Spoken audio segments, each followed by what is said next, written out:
Interesting facts మీకోసం. Fact number 1, మీకు తెలుసా వర్షం కురిసేటప్పుడు వచ్చే మట్టి వాసన మట్టిది కాదు, మట్టిలో ఉండే యాక్టినోసైనో బ్యాక్టీరియాది. ఎండలో అవి పెట్టిన గుడ్లు చినుకు తాకిడికి వాటిలోని జియోస్మిన్ అనే పదార్థం ఒక రకమైన వాసనని వెదజల్లుతుంది.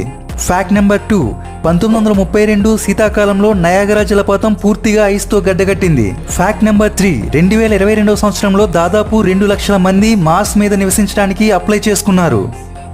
ఫ్యాక్ట్ నెంబర్ 4, మీరు కనుక న్యూయార్క్లో ఉన్న అన్ని రెస్టారెంట్స్లోని డిన్నర్ చేయాలంటే 54 సంవత్సరాలు పడుతుంది. ఫ్యాక్ట్ నెంబర్ 5, మీకు తెలుసా ఒక సంవత్సరంలో భారతదేశంలో పుట్టే జననాల సంఖ్య ఆస్ట్రేలియా మొత్తం జనాభా కంటే ఎక్కువ. ఫ్యాక్ట్ నెంబర్ 6, మనలో ఎంతమందికి స్కూల్ ఫుల్ ఫామ్ తెలుసు? స్కూల్ అంటే study centre house of organised learning. Hollywood horror movie Annabelle real story గురించి, టైం ట్రావెల్ చేసి వచ్చిన మనుషుల గురించి తెలుసుకోవడానికి మన ఛానల్ని సబ్స్క్రైబ్ చేయండి. Thanks for watching.